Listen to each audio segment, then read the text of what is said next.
നമുക്കറിയുന്ന പോലെ കീം വിഷയത്തിൽ ഇന്ന് സുപ്രീം കോടതിയിൽ ഈ 2 ഹർജികളും എത്തുന്നുണ്ട്. ഈ കേരള സിലബസ് വിദ്യാർത്ഥികളുടെ ഹർജിയും ഒപ്പം CBSE-കാർ നൽകിയിട്ടുള്ള തടസ്സ ഹർജിയും ഒക്കെ എത്തുകയാണ്. സർക്കാരിനോട് നിലപാട് അറിയിക്കാൻ പറഞ്ഞൊരു ദിവസം കൂടിയാണ്. അപ്പോൾ ഈ വിഷയത്തിൽ അപ്പീലിനില്ല എന്ന നിലപാടിലാണ് സംസ്ഥാന സർക്കാർ. ഈ ഒരു നിലപാടാകും ഒരുപക്ഷെ ഇന്നിപ്പോൾ കോടതി അറിയിക്കാൻ പോവുക.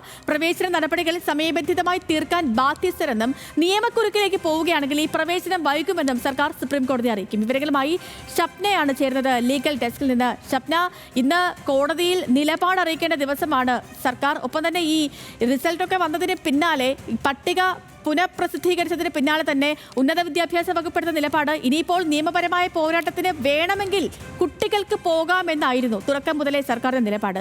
ഇന്നിപ്പോൾ കോടതിയെ ഈ വിവരം എപ്പോഴാകും അറിയിക്കുക? എന്താണ് ഇനി സർക്കാരിന് മുന്നിലുള്ളത്? എങ്ങനെയായിരിക്കും ഇതിന്റെ ഒരു നിയമ വഴി?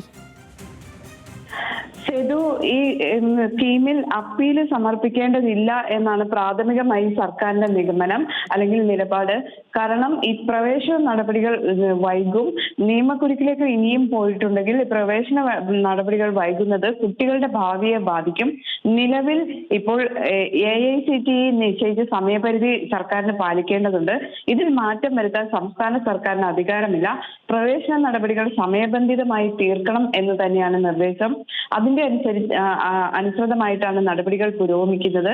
ഹൈക്കോടതിയുടെ ഡിവിഷൻ ബെഞ്ചിന്റെ വിധി സർക്കാർ അംഗീകരിക്കുകയും റാങ്ക് പട്ടിക പിന്നീട് പുനഃക്രമീകരിക്കുകയും ചെയ്തു. നിലവിൽ ഈ ഒരു സാഹചര്യത്തിൽ ഇനി അപ്പീലുമായി പോയി സുപ്രീം കോടതിയിൽ നിന്നും വേറെ നിയമക്കുരുക്കിലേക്ക് ഇത് പോയാൽ വീണ്ടും പ്രവേശനം വൈകും എന്നാണ് സർക്കാരിന്റെ നിലപാട്. ഏതായാലും കേരള സിലബസിലെ കുട്ടികളാണ് ഇത്തരത്തിൽ അപ്പീലുമായി പോയിട്ടുള്ളത്.